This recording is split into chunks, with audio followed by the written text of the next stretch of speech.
இந்த நாளில் மகிழ்ச்சியை கெடுக்கக்கூடிய 2 காரியங்களை குறித்து நாம் சிந்திக்க இருக்கிறோம். வருகிற நாட்களில் மீதி உள்ள காரியங்களை நாம் சிந்திக்கலாம். ஒரு ரோட்டு ஓரத்தில் ஒருத்தர் சிரித்து கொண்டிருக்கிறார்னு வச்சுங்களேன். அவர் தனியாக உட்கார்ந்து சிரிச்சிட்டு இருக்காருன்னா அவனை என்ன சொல்லுவோன்னா, அவன் ஒரு பைத்தியக்காரன். ஆக சிரிப்பதற்கு ஒரு 2 பேராவது வேணும். அப்போதான் அவன் பைத்தியக்காரன்னு சொல்ல மாட்டாங்க. 2 பேர் நேருக்கு நேராக வர்றாங்கன்னு வைங்களேன், அவங்க உள்ளத்தில் 1000 பாரங்கள் இருக்கலாம். ஆனால் அவங்க நேருக்கு நேர் வரும்போது சிரிக்காமல் போனான்னா என்ன நினைப்போன்னா, பாருடா அவன் சிரிக்காமல் போகிறான், அவனுக்கு எவ்வளோ திமிர் இருக்கும். அப்போது சிரிப்பு என்கிறது அங்கே கட்டாயமாகுது. ஆனால் அந்த சிரிப்பு என்கிறது அவன் உள்ளத்திலே மகிழ்ச்சியை கொண்டு வரல. அது கடமைக்காக சிரிக்கிறதாக இருக்கலாம், உள்ளத்திலே 1000 பாரத்தை வைத்து கொண்டு சிரிக்கிறதாக இருக்கலாம். ஆக வேதத்தில் சிரிப்பு என்கிறது மகிழ்ச்சி அல்ல. மகிழ்ச்சி என்பது கர்த்தர் நிரந்தரமாய் நம்முடைய மனதிலே கொடுக்கக்கூடிய ஒரு காரியம். இன்னைக்கு பார்த்தீங்கன்னா டிவியில் நிறைய சிரிப்பு பட்டிமன்றங்கள், சிரிக்க வைக்கிறதுக்கென்றே பல நிகழ்ச்சிகள் அங்கங்கே நடைபெறுது. அந்த சிரிப்புகள் எல்லாமே ஒரு சில நிமிடங்கள் அல்லனா ஒரு சில மணித்துளிகளோட முடிஞ்சு போயிடும். அந்த சிரிப்பு பட்டிமன்றத்தில் கலந்து கொள்கிற 1 மணி நேரம் சிரிக்கலாம், நீங்கள் சந்தோஷமாக இருக்கலாம். ஆனால் வீட்டுக்கு வந்ததுக்கப்புறம் அந்த மகிழ்ச்சி நிலைத்து நிற்கிறதா என்று கேட்டால் இல்லை. ஆக வேதம் என்ன சொல்கிறது? பரியாசக்காரர் உட்காரும் இடத்தில் உட்காராமலும். அப்போ பரியாசக்காரர் உட்கார இடத்துல சிரிப்பு இருக்கும், ஆனால் அங்கே மகிழ்ச்சி இல்லை.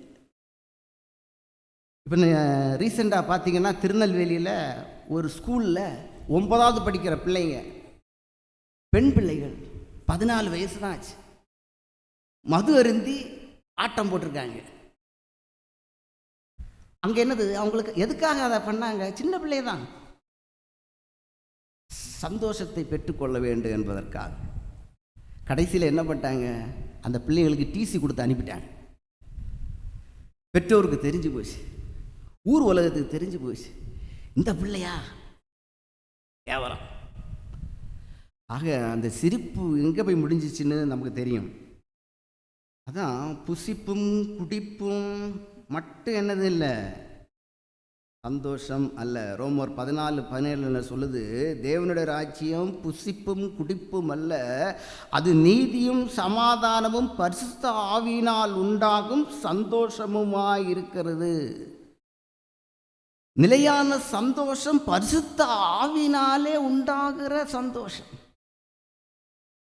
அதை கர்த்தர் இயேசு கிறிஸ்து மட்டும்தான் அந்த சந்தோஷத்தை கொடுக்க முடியும். இப்போ பார்த்தீங்கன்னா நம்ம ஒவ்வொரு வாரமும் அந்த ஒர்ஷிப் ஆரம்பிக்கிறவங்கள சிஸ்டர் ஜெமி கேட்பாங்க, சந்தோஷமாக இருக்கீங்களான்னு கேட்பாங்க. கவனிச்சிருக்கீங்களா நீங்கள்? எத்தனை பேர் சந்தோஷமாக இருக்கிறோன்னு நம்ம மனசுலேருந்து உள்ளார சொல்லியிருக்கோம்? இயேசு கிறிஸ்து இருக்கிற வீட்டிலே சந்தோஷம் சமாதானம் உண்டு. இயேசு கிறிஸ்து எங்கே உன் உள்ளத்தில் இருக்கிறார் என்றால் நீ சந்தோஷமாக இருப்பீங்க. ஒருவேளை நீ சந்தோஷமாக இல்லை என்றால் இயேசு கிறிஸ்து உன் உள்ளத்தில் இல்லை என்று அர்த்தம். ஆக இயேசு கிறிஸ்து சந்தோஷத்தை கொடுக்கக்கூடிய ஒருத்தர், அவர் மட்டும்தான் சந்தோஷத்தை கொடுக்க முடியும். எப்படி சந்தோஷத்தை கொடுக்க முடியும்? ஒரு சிலர்கிட்ட கேட்போம், கை நிறைய பணம் இருக்கிற ஒருத்தர்கிட்ட போய் கேளுங்களேன். கை நிறைய பணம், அரசு வேலை, பிள்ளைகளெல்லாம் படிச்சுட்டாங்க, பிள்ளைகளுக்கெல்லாம் திருமணம் ஆயிடுச்சு, அப்படியே ஹாயன்னு உட்காந்துருக்கிறார். அவர்கிட்ட போய் கேளுங்க, ஐயா நீங்கள் சந்தோஷமாக இருக்கீங்களான்னு கேட்டு பாருங்களேன். அவர் புலம்ப ஆரம்பிப்பார். என்ன புலம்புவார்? அது இல்லை, அப்படி நினச்சேன், இப்படி நினச்சேன், ஏதோ ஒன்று சொல்லி புலம்புவார். அதே மாதிரி வறுமையில் எந்த வசதியும் இல்லாத ஒருத்தர்கிட்ட போய் நீங்கள் கேளுங்க, நீங்கள் சந்தோஷமாக இருக்கீங்களான்னு கேட்டு பாருங்களேன். அவரும் என்ன சொல்லுவார்? நான் சந்தோஷம்னு சொல்வதற்கு என்னிடத்தில் என்ன இருக்கிறது என்று சொல்வார்.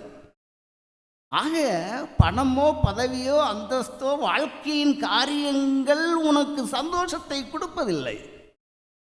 அந்த இயேசு கிறிஸ்து மட்டும்தான் சந்தோஷத்தை கொடுக்க முடியும். அந்த சந்தோஷம் நம்முடைய வாழ்க்கையில் என்ன செய்யணும்? நிலைத்து இருக்க வேண்டும். ஒருவேளை நீங்கள் எந்த நிலைமையிலே இருந்தாலும் சரி, அதை நீங்கள் அழகாக பாடணும். நான் நிற்கும் பூமி நிலை குலிந்து அழிந்தாலும், நான் நிற்கிறது பாறைன்னு நான் நினச்சிருக்கலாம், அது நிலை குலைந்து போகலாம். ஆனாலும் நான் நம்புவது யாரை மட்டும்தான்? இந்த இயேசு கிறிஸ்துவை மட்டும்தான் நான் என்ன செய்கிறேன்? நம்புகிறேன். ஆமேன், அல்லேலூயா. அந்த நம்பிக்கை என்னைக்கு நம்முடைய வாழ்க்கையிலே வருகிறதோ, என்னுடைய தேவை எல்லாவற்றையும் சந்திப்பதற்கு அவர் போதுமானவர் என்கிற நிலை எப்பொழுது நமக்கு வருகிறதோ, நான் எதற்கும் நான் கவலைப்பட தேவையில்லை. என்னுடைய வாழ்க்கையை, என்னுடைய குடும்பத்தை, என்னுடைய எல்லா காரியத்தையும், என்னுடைய எதிர்காலத்தை எல்லாம் அவர் பார்த்து கொள்வார் என்கிற நம்பிக்கை நமக்கு எப்போ வருதோ அப்போ சந்தோஷம் நம்முடைய மனசில் என்ன செய்யும்? நீங்கள் எதை குறித்தும் கவலைப்பட தேவையில்லை. பிலிப்பியர் 4 என்ன சொல்றார்? கர்த்தருக்குள் எப்பொழுதும் நீங்கள் சந்தோஷமாயிருங்கள் என்று மறுபடியும் சொல்லுகிறேன். எப்படி? மறுபடியும் சொல்லுகிறேன், திரும்ப திரும்ப சொல்லுகிறார். எந்த சூழ்நிலையில் அவர் சொல்லுகிறார் தெரியுமா? அவரை அடித்து தொழுமரத்தில் கட்டி ஜெயிலில் உட்கார வச்சிருக்காங்க. அப்பதான் எழுதுறார் பிலிப்பி பட்டணத்துக்கு. என்ன எழுதுறார்? கர்த்தருக்குள் எப்பொழுதும் நீங்கள் சந்தோஷமாயிருங்கள், சந்தோஷமாயிருங்கள் என்று மறுபடியும் உங்களுக்கு சொல்லுகிறேன் அப்படிங்கிறார். அப்போ நான் எந்த சூழ்நிலையிலே இருக்கிறேன் என்பது எனக்கு காரியம் இல்லை. என் சூழ்நிலையை மேற்கொள்வதற்கு அவர் இருக்கிறார், அவர் பார்த்து கொள்ளுவார். நான் சிறைச்சாலையில் இருந்தாலும், நான் அடிபட்டு வேதனையில் இருந்தாலும், நான் கஷ்டத்தில் இருந்தாலும், எனக்குள் இருக்கிற இயேசு கிறிஸ்து எனக்கு சந்தோஷத்தை கொடுக்கிறார் என்கிற நம்பிக்கை யாருக்கு இருந்துச்சு? அந்த பிலிப்பு இருந்ததுனால தான் அவர் பிலிப்பு பட்டணத்துக்கு எழுதுறார். பிலிப்பியருக்கு அவர் எழுதும் பொழுது அவர் சந்தோஷம் இல்லாமல் இருந்த அந்த வசனத்தை எழுத முடியுமா? எழுத முடியாது.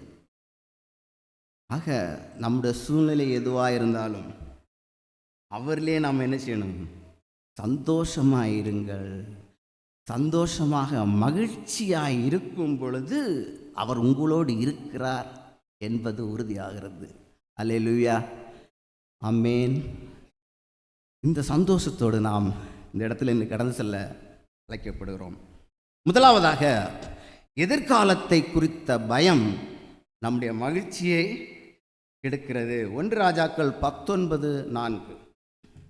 எதிர்காலத்தை குறித்த பயம் நம்முடைய மகிழ்ச்சியை கெடுக்கிறது.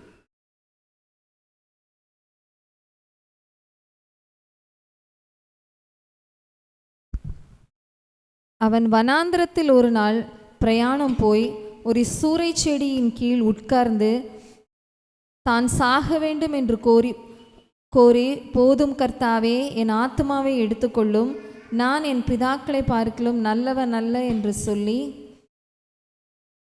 இப்போ பார்த்தீங்கன்னா, எலியா தீர்க்கதரிசி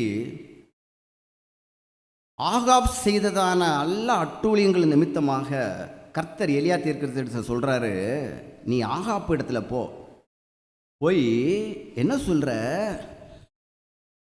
கர்த்தருடைய வார்த்தையினாலே அன்றி நீ இந்த தேசத்தில் மழையாகலும் பனியாகலும் பெய்யாதுன்னு சொல்கிற. நீங்கள் பார்த்தீங்கன்னா, ஒரு ராஜா கிட்ட போய் ஒருத்தன் போகிறதே பெரிய கஷ்டம். அவங்ககிட்ட போய், உன் தேசத்தில் பாரு மழை பெய்தா பார், பனியும் பெய்யாதுன்னு சொல்லிட்டு வர முடியுமா? இப்போ எவ்வளோ தைரியம் வேணும்? அப்போது கர்த்தர் கொடுத்த பலத்தினால போய் சொன்னார். ராஜா ஒருவேளை நினச்சிருப்பான், ஏதோ ஒரு தீர்க்கதரிசி சொல்கிறான் அப்படின்னு நினச்சிருப்பான். ஆனால் போக போக பார்த்தா தான் மழை பெய்யல, பனி பெய்யல. அப்போ தான் ராஜாவுக்கு தெரியுது, ஓ அவன் வந்து சொல்லிட்டு போனான் பாரு, இந்த இவன் வந்து சொல்லிட்டு போனால தான் மழை பெய்யல. உடனே என்ன சொல்கிறான், ஜனங்களுக்கு அங்குள்ள அதிகாரிகளுக்கு கட்டளையிடுறான், இந்த எலியா தீர்க்கதரிசி எங்கே இருக்கானோ அவனை பிடிச்சிட்டு வரணும், அவனை காலி பண்ணணும் அப்படின்னு சட்டெல்லாம் போடுறார். ஆனால் ஒருத்தராலையும் என்ன செய்ய முடியல, பிடிக்க முடியல. அவரை போஷிப்பதற்கு காகம் இறைச்சியும் அப்பவும் டெய்லி கொண்டு கொடுக்குது. அந்த கேரித் ஆற்றங்கரையிலேருந்து தண்ணி, எல்லா இடமும் மழை இல்லை, பனி இல்லை, ஆனால் அவருக்கு தண்ணியும் அப்பமும் டெய்லி கிடைக்குது. காகம் அதை எப்படியாவது இறைச்சியை கொண்டு போய் ஒரு ஆளுக்கு கொடுக்குமா? இறைச்சி என்ன அது விடுமா? விடாது. ஆனால் அந்த காகத்தை கொண்டே அவரை போஷித்தார். அங்கே தண்ணி வட்டிச்சு. அப்புறம் போய் எங்கே போய் தஞ்சம் அடைகிறார்? சாரிபாத்தூரில் உள்ள ஒரு விதவையின் வீட்டில். விதவைகிட்ட ஏதாவது உண்டா? ஒன்றுமே இல்லாத விதவை வீட்டில் இருந்து அங்கே ஒரு அற்புதத்தை செய்து அங்கிருந்து போஷிக்கப்படுகிறார். அந்த வீட்டில் ஒரு பையன், அவன் பையன் இறந்து போகிறான், பையனை உயிரோடு எழுப்புறார். அதுக்கப்புறம் 3.5 வருஷம் கழித்து திருப்பி போகிறான். யாருக்கிட்ட? ராஜா கிட்ட. ஏற்கனவே ராஜா தேடிட்டு இருக்கார். தேடிட்டு இருக்கிற வேலை திருப்பி போக முடியுமா? போனால் கொண்டு போடுவார். ஆனால் கர்த்தர் சொல்கிறார், நீ போ. போனான். அங்கே போயிட்டு பலிபீடத்தில் எல்லாம் செப்பனிட்டு கர்த்தரே தெய்வம், கர்த்தரே தெய்வம் என்று அறிக்கையிட பண்ணி, அங்கே இருந்த 450 பாகால் தீர்க்கதரிசிகள், 150 தோப்பு விக்கிரத்தில் உள்ள தீர்க்கதரிசிகள் எல்லாரையும் வெட்டி கொன்றார். இவ்வளோ அற்புதங்கள், இவ்வளோ பெரிதான அதிசயமான காரியங்களை எலியா தீர்க்கதரிசி மூலமாக கர்த்தர் செயல்படுத்தினார். இப்போ இந்த தீர்க்கதரிசிகள் கொண்ட காரியத்தை யாருக்கு சொல்லப்படுகிறது? ஏசேபேலுக்கு தெரியுது. ஏசேபேலுங்கிறது யாரு? ஆகாப்புடைய மனைவி. இப்போ ஏசேபேல் என்ன சொல்கிறா, ஆஹா இவ்வளோ தீர்க்கதரிசிகள் எல்லாம் நீ கொல்றியா?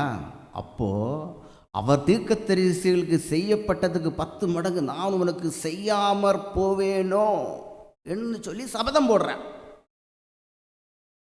ஏசேபேல் வந்து எலியா தீர்க்கதரிசியை கொல்லுவதற்கு சபதம் போட்டிருக்கிறாள். அவளை எலியாவை தேடிக்கொண்டிருக்கிறார்கள். தன்னுடைய உயிருக்கு ஆபத்துன்னு சொல்லிட்டு எலியா ஓடி ஒளிகிறார். ஓடி ஒளிஞ்சு ஒரு சூறைச்செடியின் கீழே போய் படுத்திருக்க. அப்போதான் என்ன சொல்கிறாரு, நம்ம வாசித்த வசனம், போதும் கர்த்தாவே. அது போதும் கர்த்தாவே, என்னுடைய பிராணன் என்ன செய்யறாங்க, வாங்க தேடுகிறார்கள், நான் சாக வேண்டும் அப்படிங்கிறார். அது மட்டும் இல்லை, அவர் சொல்கிறாரு, உண்மை வழிபடக்கூடியது நான் மட்டும்தான் மிஞ்சி இருக்கேன், மீதி எல்லாரையும் கொண்டு போட்டாங்க அப்படின்றார். ஆனால் கர்த்தர் சொல்லுகிறார், என்னுடைய நாமத்தை வணங்கக்கூடிய 7 லட்சம் பேரை நான் மீதியாக வச்சிருக்கேன்ற. ஆக இந்த எலியா தீர்க்கதரிசி என்ன சொல்லுகிறார், அவருடைய எதிர்காலத்தை குறித்த பயம் அவருக்கு வருது. இயேசுவேல் என்னை கொண்டு போடுவாள் என்கிற எதிர்காலம் குறித்த பயத்தினால என்ன சொல்றாரு, நான் சாக வேண்டும், என்னுடைய ஜீவனை எடுத்துக்கொள்ளும்னு எலியா தீர்க்கதரிசி சொல்லுகிறார். ஆனால் கர்த்தர் அவரோட மூலமாக செய்ய முடியாத அற்புதமான காரியங்கள் என்னென்ன செஞ்சார் என்பதை அவர் என்ன செஞ்சிட்டாரு, மறந்து போனார். ஏன் செத்து போன ஒரு பையனை நான் உயிரோடு எழுப்பியிருக்கேனே, ஒரு காக்கா வந்து எனக்கு ஆகாரம் கொடுத்தது, 2 முறை அந்த ஆகா அரசனுக்கு முன்பாக நான் எதிர்த்து காரியத்தை செஞ்சனே, என்னுடைய உயிரை காப்பாற்றவா அவரால் முடியாது இல்லையா? இந்த உயிர் அவர் கரத்தில் இருக்கிறது என்பதை பற்றி அவர் நினைப்பதற்கு தவறி போனார். நாமும் கூட இவ்வளோ காலம் நமக்கு செய்த அற்புதங்கள், எத்தனையோ காரியங்களை நமக்கு செய்திருக்கிறார். நம்ம நினைத்து பார்க்கும் பொழுது மிக ஆச்சரியமா இருக்கும்.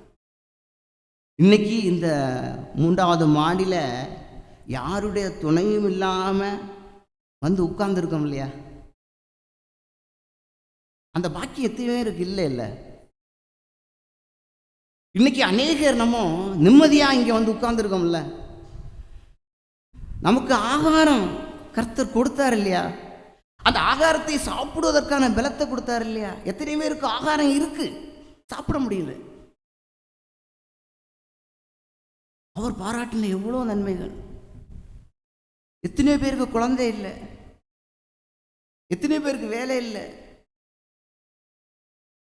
இவ்வளோ ஆச்சரியங்க. நமக்கு என்ன கர்த்தர் கொடுத்தார், என்னை எந்த வழிகளிலெல்லாம் அவர் என்னை நடத்தி வந்திருக்கிறார், அதை நாம் நினைத்து பார்க்கும் பொழுது அவர்களை சந்தோஷப்படுவோம், அவருடைய மகிழ்ந்து களி கூறக்கூடிய வாய்ப்பு கிடைக்கும். ஆனால் நாம் என்ன நினைக்கிறோம், ஐயோ என்னுடைய எதிர்காலம் என்ன என்று பல காரியங்களை பற்றி யோசிக்கிறோம். என்னைக்கு என்னுடைய எதிர்காலத்தை மேற்கொள்வதற்கு அவர் இருக்கிறார்,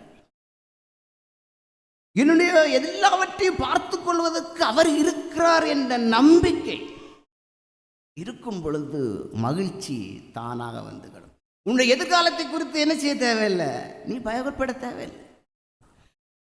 ஆர்மியில் இருந்த சாமுவேல் கமலேசன் என்றவர், எனக்கு வேலையே போனால் கூட பரவாயில்ல, என்னுடைய ஃபியூச்சரை பற்றி எனக்கு கவலை இல்லை, ஆனால் இந்த சிலைக்கு முன்பாக நான் மணி அடிக்க மாட்டேன்னு நீ தீர்மானம் பண்ணார் பார்த்தீங்களா?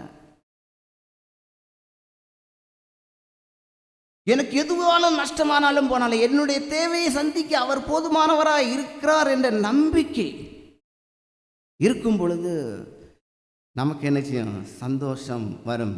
2 தீமோத்தேயு 1:7 சொல்கிறாரு, கர்த்தர் நமக்கு பயமுள்ள ஆவியை கொடாமல் பலமும் அன்பும் தெளிந்த புத்தியுள்ள ஆவியையே கொடுத்திருக்கிறார்.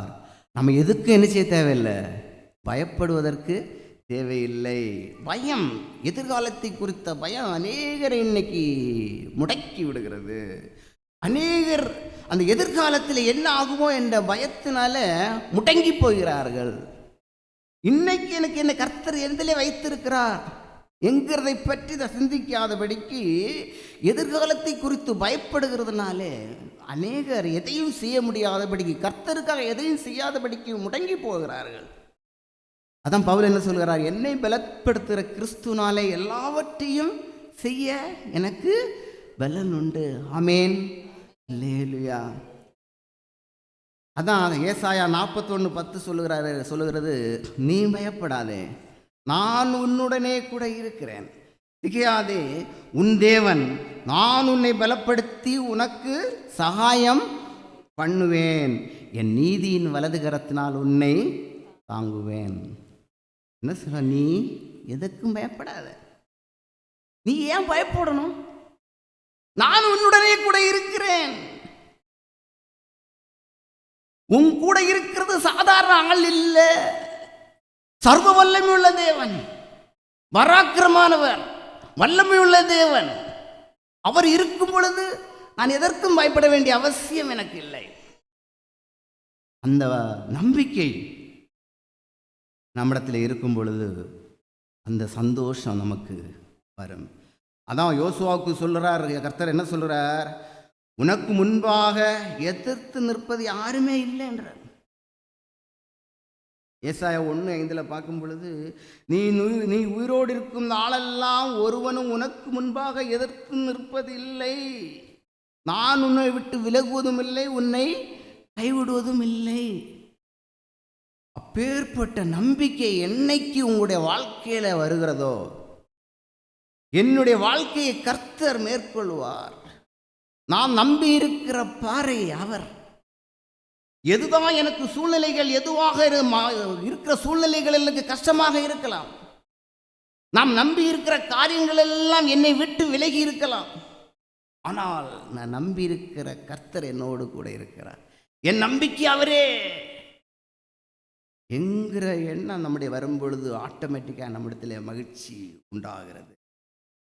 2வதாக, கர்த்தர் அனுமதிக்கிற காரியங்கள், சில மோசமான காரியங்கள் நம்மளுக்கு மகிழ்ச்சியை கெடுக்கிறது. பிலிப்பியர் 4:6 படிக்கலாம். நீங்கள் ஒன்றுக்கும் கவலைப்படாமல் எல்லாவற்றையும் குறித்து உங்கள் விண்ணப்பங்களை ஸ்தோத்திரத்தோடு கூடிய ஜெபத்தினாலும் வேண்டுதலினாலும் தேவனுக்கு தெரியப்படுத்துங்கள். இப்போ என்னன்னா, அநேக காரியங்கள் நம்முடைய வாழ்க்கையில் எதிர்பார்க்காத காரியங்கள் அநேகம் நடைபெறுகிறது. அப்போ நடக்கும் பொழுது நீங்கள் என்ன சொல்கிறார் பவுல், நீங்கள் ஒன்றுக்கும் அதை பற்றி கவலைப்படாதீங்க. எது நடந்தாலும் எல்லாவற்றையும் குறித்து உங்கள் விண்ணப்பங்களை என்ன சொல்லுங்க, ஸ்தோத்திரத்தோடைய ஜபத்தினாலும் வேண்டுதனாலும் அவருக்கு தெரியப்படுத்திடுங்க. அவர் பார்த்துக்கொள்வார். ஒன்ஸ் அவர்கிட்ட சொல்லிட்டீங்கன்னா he will take care of everything. அதான் நமக்கு கொடுக்குற நம்பிக்கை. அநேக நேரத்தில் நம்ம குடும்பங்களில் பலவிதமான பிரச்சனைகள், எதிர்பாராத இழப்புகள், அது எதனால் வரலான்னா, முதலாவது அவருடைய நாம மகிமைக்காக அவர் அனுமதிக்கலாம்.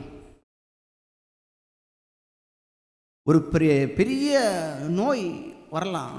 அந்த நோயின் மூலமாக கர்த்தர் கொடுக்கிற ஆச்சரியமான விடுதலையின் மூலமாக அநேகர் அவரை மகிமைப்படுத்துவதற்கு வாய்ப்பாக அமையலாம். ஒரு சில வேளை நம்ம இன்னும் அவரிடத்தில் கிட்டி சேருவதற்காக நம்ம ஏனோதானோன்னு வாழ்ந்திருப்போம், அவரை தேடாமல் வாழ்ந்திருப்போம். அவர் மேலே ஒரு நம்பிக்கை இல்லாதபடிக்கு எல்லாரும் போல இன்றைக்கு காலையிலே விடுகிறது, சாயங்காலம் இருட்டுறது, வேலைக்கு காலையில் போனேன், காலையில் சாப்பிட்டேன், மதியம் சாப்பிட்டேன், இரவு சாப்பிட்டேன், எல்லாரும் போலையும் நான் ரொட்டீனா எனக்கு எல்லாமே இருக்கிறது, எனக்கு எல்லாமே இருக்கிறது என்பதனாலே நான் அவரை நினைக்க வேண்டியதில்லை என்ற சூழ்நிலையிலே நாம் வைக்கப்பட்டிருப்போம். அப்போ தான் ஒரு குட்டுவார், ஏடா என்ன நீ பார்க்காம என்னை மறந்து என்னிடத்தில் கிட்டி சேராமல் இருக்கும் பொழுது ஒரு குட்டு கொடுக்குறாரு. குட்டு கொடுத்து, என்னை அல்லாமல் உன்னால் ஒன்றும் செய்யக்கூடாது என்கிறது நிரூபிப்பதற்காக, என்பதை நீ நினைத்துக் கொள்வதற்காக ஒரு சில காரியங்களை அவர் அனுமதிக்கிறார். இன்னும் ஒரு சில டைமில் நாம் செய்த தவறுகள், அவருக்கு விரோதமாக செய்த பாவத்து நிமித்தமாக, தவறுகளின் நிமித்தமாக நம்முடைய குடும்பங்களை அவர் அனுமதிக்கிறார். ஒரு சில காரியங்களை நாம் அது எதென்று நாம் நினைப்பதற்கும், என்னுடைய தவறுகள் என்ன என்பதை உணர்கிற ஆவி நமக்கு இருக்கணும். நம்முடைய குற்றங்களை உணர்கிறவன் யார்?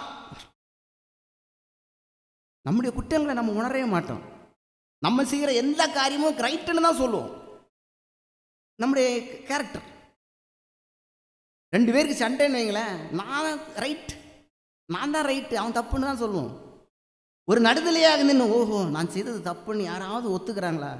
அப்படி ஒத்துக்கிட்டாங்கன்னா யாருக்குமே மனக்கசப்பு இருக்காது. இந்த உலகத்தில் எதுவுமே சண்டை இருக்காது. தன்னுடைய பிழைகளை உணர்கிறவன் யார்? பைபிளில் சொல்லப்பட்டிருக்கு. தன்னுடைய பிழைகளை உணர்றது யாரும் இல்லை. அந்த உணர்வின் ஆவி நம்மகிட்ட இருந்து நாம என்ன செய்யணும்? திருந்துவதற்காக அநேக காரியங்களை கர்த்தர் அனுமதிக்கிறார். இன்றைக்கு இந்த இவர் பவுல் கப்பல் சேதம் வருது அவருக்கு. எதுக்காக போனார்? ஊழியத்தின் நிமித்தம் தான் போனார். கர்த்தருடைய பணியை செய்வதற்காக போனார். ஏன் கப்பல் சேதம் வரணும்? அங்கிருந்து தப்பித்து பிழைப்போமோ என்கிற கேள்விக்குறி அவர்களுக்குள்ளே இருந்தது. எப்படியோ தப்பிச்சு ஒரு மெலித்தா தீவில் வர்றாங்க.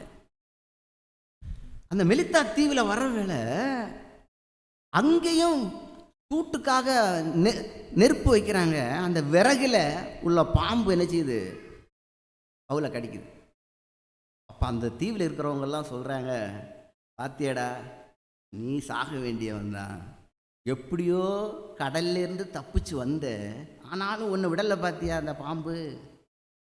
ஆனால் அந்த பாம்பினுடைய விஷம் அவனை ஒன்றுமே செய்யலை. அல்லேலூயா. அதன் மூலமாக அந்த மெலித்தா தீவில் உள்ள மக்கள், இயேசுவே தெய்வம், இவர்கள் ஆராதிக்கிற கர்த்தர் பெரியவர், இந்த பவுல் ஆராதிக்கிற தேவன் பெரியவர் என்பதை அந்த மெலித்தா தீவில் உள்ள மக்கள் கண்டுகொண்டார்கள். அந்த பவுலுக்கு ஏற்பட்ட தீமை நிமித்தமாக இயேசு கிறிஸ்து நாமம் அங்கே என்ன செய்யப்பட்டது? மகிமைப்பட்டது. இயேசு கிறிஸ்து நாமம் அவங்களுக்கு சொல்லப்பட்டது. அன்னைக்கு அந்த கப்பல் சேதம் வரலன்னா அந்த மெலித்தா தீவுக்கு போயிருக்க மாட்டாங்க. அந்த பாம்பு கடிக்காம இருந்துருச்சுன்னா இயேசு கிறிஸ்து நாமம் மகிமைப்பட்டிருக்குமா? மகிமைப்பட்டிருக்காரு. ஆக அநேக காரியங்கள் அவருடைய நாம மகிமைக்காக அநேக காரியங்களை நம்முடைய வாழ்க்கையில் அவர் என்ன செய்கிறார்? அனுமதிக்கிறார். அதை நாம் புரிந்து கொள்வதற்கு வேண்டும். பார்த்தீங்கன்னா, நகோமியின் ஒரு தாயார் இருந்தாங்க. அவங்க பஞ்சம் பிழைப்பதற்காக மோவாப் தேசத்துக்கு போகிறாங்க. மோவாப் தேசத்தில் போகிற வேளை முதலாவது அவருடைய கணவன் இறந்து போகிறார். சரி, கணவன் இறந்து போகிறார், ஏதோ நடந்துச்சு, ரைட். கொஞ்ச நாள் போனால் அவருடைய மூத்த மகன் இறந்து போகிறான். என்னடா, கணவன் இறந்து போனார், திரும்பவும் எனக்கு பையன் ஒருத்தர் இறந்து போகிறானே, சரி பரவாயில்ல ஒரு பையனாவது இருக்கானே அப்படின்னு பார்த்தா அவன் இறந்து போகிறான். ஓ, கணவன் இறந்து போகிறான், இருந்த 2 பையனும் இறந்து போகிறாங்க. அவள் மனங்கசந்தாள். பஞ்சம் பிழைக்க போன இடத்துல அவள் இழக்க வேண்டியது அனைத்தையும் இழந்தாள். எதுவும் இல்லாத நிலைக்கு தள்ளப்பட்ட சூழ்நிலையிலேயே அவளுடைய சொந்த தேசத்துக்கு திரும்பி வராள். மக்கள் அவரை பார்த்து நகோமி என்றாங்க. நகோமின்னு சொல்கிற வேளை அவள் சொல்கிறாள், ஐயா நான் நகோமி இல்லையா. நகோமி என்பதற்கு என்ன அர்த்தம் தெரியுமா? இன்பம் என்ற அர்த்தம். நான் பஞ்சம் பிழைக்க போன இடத்துல எல்லாவற்றையும் இழந்து எதுவும் இல்லாத நிலைமைக்கு நான் தள்ளப்பட்டு இங்கே வந்திருக்கிறேன், என்னை நீங்கள் மாறாள் என்று கூப்பிடுங்கள் என்று சொன்னார். அப்பேற்பட்ட நிலைக்கு அவளாகவே கர்த்தர் அவருடைய நிலையைக்கு ஆளாக்கினார். நீங்கள் பார்த்தீங்கன்னா, வேறு வழி இல்லாமல் அவள் ஒரு வயல்வெளியில் வயிறை ஆட்டுவதற்காக அந்த கோதுமையை பொறுக்குவதற்காக அவளுடைய மருமகள் ரூத்து போகிறார். ஆனால் கர்த்தர் அந்த இடத்துல அழகாக கிரியை செய்கிறார். அந்த மகளை பார்த்த உடனே அந்த போவாஸ், அந்த நிலத்தின் உரிமையாளருக்கு ஒரு பரிவு ஏற்படுகிறது. யார் அந்த மகள் என்பதை விசாரிக்கிறான். ஓஹோ, என்னோட தூரத்து உறவினர் என்பதை தெரிந்து கொள்கிறார். உடனே அந்த வேலையாள்கிட்ட சொல்கிற, நீங்கள் வேணுமுன்னே கொஞ்சம் அறிக்கட்டுகளை விட்டுடுங்க, அவள் எடுத்துக்கிட்டோம் அப்படின்னு ஒரு மெர்சி, ஒரு இரக்கம் அவளுக்கு உருவாகிறது. கொஞ்சம் கழித்து என்ன சொல்கிற, அவள் தாகமாக இருப்பாள், அவள் என்னோடய போஜனம் பண்ணட்டு சொல்லி அவளுக்கிட்டே உட்கார்ந்து போஜனம் பண்ணக்கூடிய அளவுக்கு உருவாக்க கொண்டு வரார். இந்த கோதுமை பொறுக்கக்கூடியது என்பது மிகவும் குறைவான ஒரு வேலை. ஒன்றும் இல்லாதவங்க தான் அதை செய்வாங்க. நம்ம சொல்ல போனால் குப்பை பொறுக்கிறவங்க இருக்காங்கல்ல, குப்பை பொறுக்கிறவங்களும் எப்படி இருப்பாங்க? அவங்களுக்கு ஒன்றும் இல்லை. ஆனால் அந்த குப்பை பொறுக்கும் நிலையிலிருந்து அந்த போவாசுடைய மனைவி என்கிற ஸ்தானத்தை அவர் கொடுப்பதற்காக இவ்வளோ இழப்புகளை அவள் சந்திக்க வேண்டும். அவள் எங்கே கோதுமையை பொறுக்கினாலோ அந்த கோதுமையை பொறுக்கின நிலத்திற்கே சொந்தக்காரி ஆயிட்டார். அல்லேலூயா. ஆக அநேக காரியங்கள் நம்முடைய வாழ்க்கையிலே அவரை அனுமதிக்கலாம். அவர் அனுமதிக்கிற அநேக காரியங்கள் நம்முடைய வாழ்க்கையின் முன்னேற்றத்திற்கான காரியங்களாக இருக்கலாம். நீ அவருடைய பிள்ளையாய் இருக்கும் பொழுது, நீ கர்த்தருடைய கற்பனைகளை கீழ்ப்படியும் பொழுது அவர் நம்மை உயர்த்துகிறார். இன்னைக்கு பார்த்தீங்கன்னா, ரூத்து எத்தனையோ 1000 வருடங்களுக்கு முன்பதாக பிறந்த ஒரு ரூத்தினுடைய சரித்திரத்தை நாம் படிக்கிறோம், நாம் பேசுகிறோம். அந்த அளவுக்கு அந்த ரூத்தை என்ன செய்கிறார்? கர்த்தர் உயர்த்துகிறார். உன்னதமான நம்ம திட்டங்களை நம்மளை அவர் வைத்திருக்கிறார். அவர் நம்மளே செய்ய நினைத்த காரியங்கள் என்ன செய்கிறதில்லை, தடைபடுவது இல்லை. நாம் அதன் மூலமாக ஆசீர்வாதத்தை நாம் பெற்றுக்கொள்கிறோம்.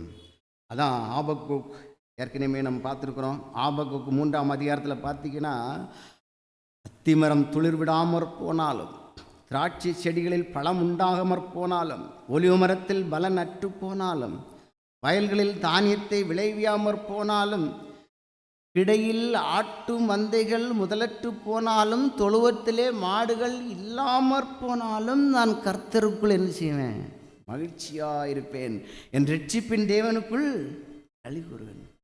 எந்த சூழ்நிலையானாலும் என்ன செய்வேன்? நான் ரட்சிப்பின் தேவனுக்குள்ளாக நான் என்ன செய்வேன்? களி கூறக்கூடிய ஒரு அனுபவம். அந்த அனுபவத்தை நான் பெற்றுக்கொள்ள வேண்டும். அப்படிதான் மகிழ்ச்சி ஆட்டோமேட்டிக்காக நம்முடைய மனதிலே உருவாகும். அதான் சங்கீதம் 16:11 சொல்லுகிறது, ஜீவ மார்க்கத்தை எனக்கு தெரியப்படுத்துவீர், உம்முடைய சமூகத்தில் பரிபூர்ண ஆனந்தமும், உம்முடைய வலது பாரசத்தில் நித்திய பேரின்பமும் உண்டு. உம்முடைய சமூகத்தில் என்ன இருக்கிறது? பரிபூர்ண ஆனந்தம். அவர் என்னோடு கூட இருக்கிறார். அவர் என்னுடைய தேவைகளை எல்லாம் பார்த்து கொள்கிறார். என்னுடைய எதிர்காலம் அவருடைய கருத்தில் இருக்கிறது என்கிற நம்பிக்கை இருக்கும் பொழுது அவர் என்ன சொல்கிறார்? என்னுடைய சமூகத்தில் நீ இருக்கும் பொழுது பரிபூர்ண ஆனந்தம் உனக்கு உண்டு. நீ என்னுடைய வலது பாரசத்தில் இருக்கிறதுனால உனக்கு நித்திய பேரின்பம் உண்டு என்று சொல்கிறார். அதே மகிழ்ச்சியை நாம் பெற்றுக்கொள்ள அழைக்கப்படுகிறோம். கர்த்தர் தாமே இந்த வார்த்தையில் ஆசீர்வதிப்பாராக. ஆமென்.